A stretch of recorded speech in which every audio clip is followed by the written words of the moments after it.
What is the parent dream?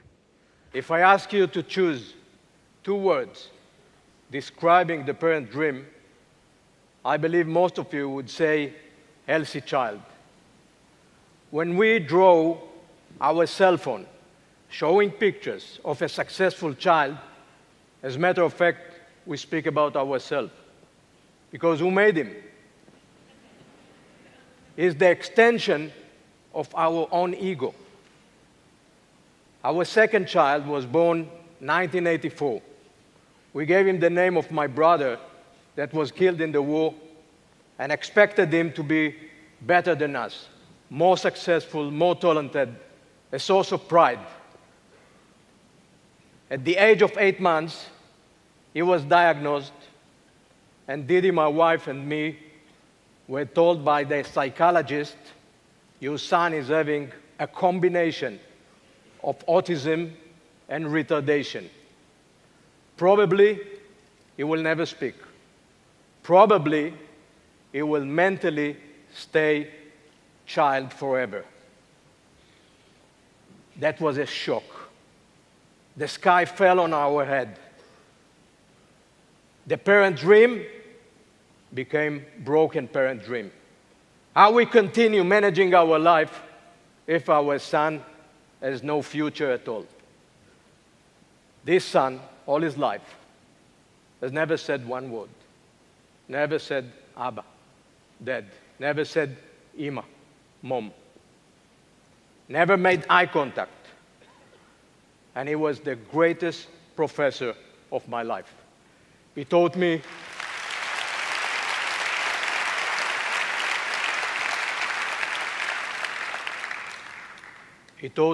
more than any other human being about myself, about our society, about children like him.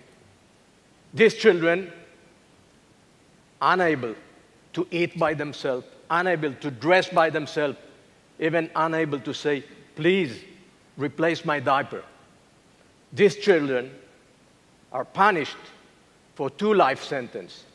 One, broken body for all their life.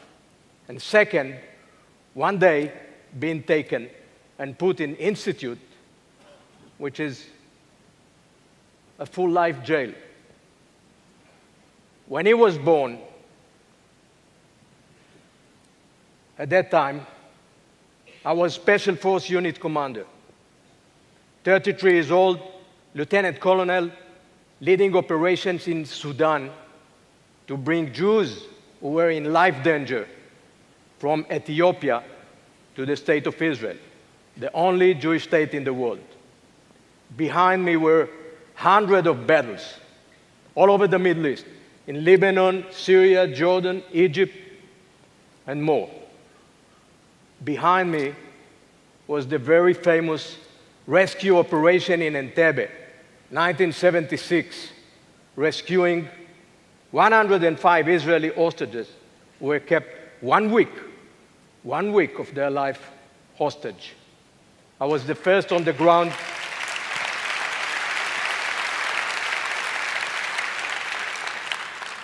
I was the first on the ground and the last to leave the Entebbe airfield. And behind me were the memories of the Yom Kippur War, 1973. In this war, I lost many of my friends. In many moments, I thought I won't see the next morning. But above all, the memories of the telephone conversation with my mother at the end of that war. My brother fought in the Golan Heights. I fought in the south. And I was afraid to ask. Then I got the courage, and she said, we lost Iran. We have no Iran anymore. My brother was killed. I came home, continued to the Golan Heights to investigate his last battle. I found his burnt tank, and shockingly, I learned to know that he was shot by a Syrian tank, thrown outside, bleeding, pleading, shouting for assistance, 7 days. He was evacuated, dead already. I was raging, frustrated, angry. And I swore to never, ever leave a wounded soldier behind.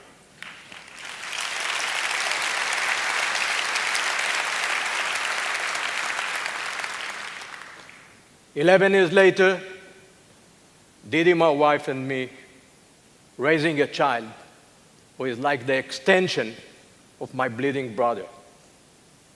And this child, like saying, 'My dear father, you know a lot about special forces, you know a lot about highly motivated soldiers, but my dear father, you know zero about children like me, about the shame, the stigma, the stereotype. Come over, my dear father, give me your hand. Let's go, let's move and see places where children like me are held.' And we moved from institute to institute. We saw dirty, stinky, dark places. Children like him were ignored, abused, harassed. We came home crying. And then we started learning about the shame. For instance, Golda Meir, our commander-in-chief during the Yom Kippur in the 70s, the one who sent me and my friends to hunt down the terrorists behind the Munich massacre of 11 Israeli sportsmen, 1972. Golda Meir was also a grandmother to Meira, a Down syndrome granddaughter. And Meira told the Israeli public after Golda passing, "Golda never visited me. Golda didn't love me. Golda was fully ashamed on my presence. Golda told my mom to never mention the Prime Minister of Israel having retarded granddaughter." And then we heard more stories of distinguished and ordinary people hiding their children overseas and in some institute in Israel. And inside me, I continue hearing the sound of my child. "My dear father, wake up. I'm the hostage in our society, unable to do anything by my power. Will you fight for me? Will you change our society? Will you give me a hope?" And we decided to fight for him. We decided to love him, never to be ashamed. For him, and like him, we built a village, a wonderful place, a paradise. Not anymore isolated institute surrounded by walls of silence, but rather social community center.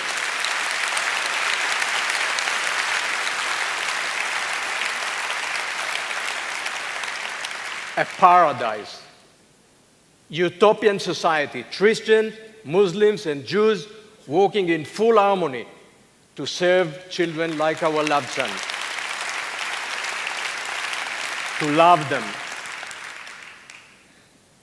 In this village, we give them the best housing, the best education, the best health care, the best food, the best clothes, the best social life, culture, music, gardens, any need. And in this village, we created a new model of acceptance, a new model of integration. How come? By 4 elements. Number 1, rehabilitation. Number 2, education. Number 3, visits. And number 4, volunteers. The rehabilitation model based on every day, about 200 outpatients from the outside community arriving to be treated together with the most severely disabled children like our loved son. Metaphorically and physically, it says that at the same swimming pool, you may find a soldier wounded in battle, head of regional municipality after stroke, parliament member after road accident, Down syndrome, Bedouin girl, and someone like our loved child. We give them various kind of therapeutic treatment, like hydrotherapy, physiotherapy, music therapy, horse riding, animal therapy, vocational therapy. Any therapy ever invented, we have there. The second element, education. At the center of the rehabilitation center, we placed ordinary kindergarten for ordinary kids from age 1. We teach children from age 1 to accept those who are unable, those who are unprivileged, the severely disabled. We teach them what is social responsibility from age 1.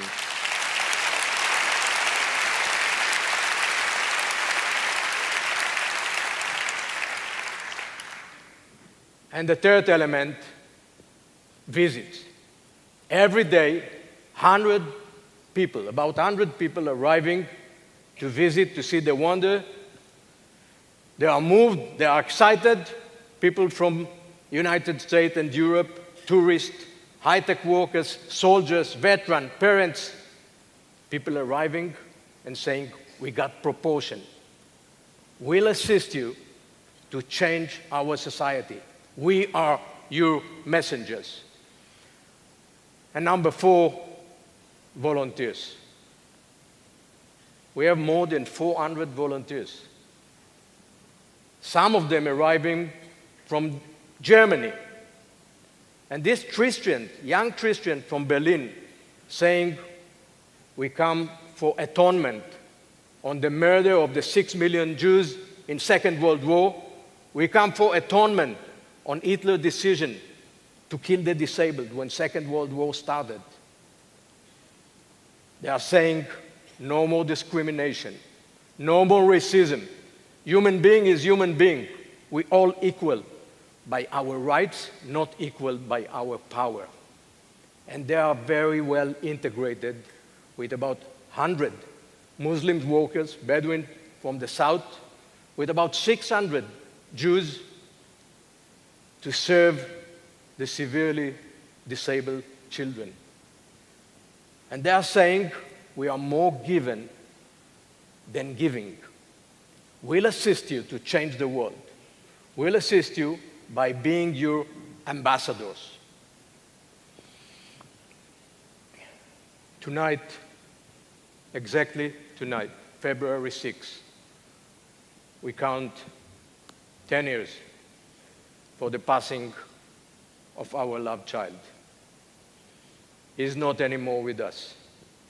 He was living one wonderful year in the village that we built specially for him. His spirit spread to every corner of the village. His spirit is here at my heart. His spirit is the goodness in our world.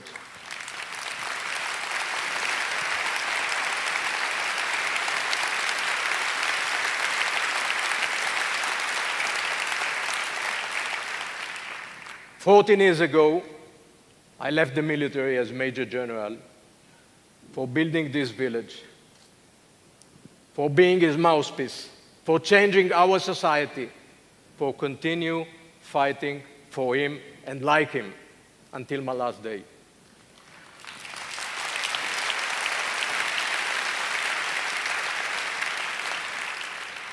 A year ago, I was decorated by the highest award the State of Israel can give to a citizen, the Israel Prize for Lifetime Achievement. This prize should be given to him, not to me. I'm only the messenger. He changed me. He made me a better human being, more humble, less selfish, less arrogant. If the number of children like him is only 1% from world population, this 1% can change the 99%. This 1% can be the teacher and educator, the same as he was for me. This 1% can make the 99% more humble, less selfish, less arrogant.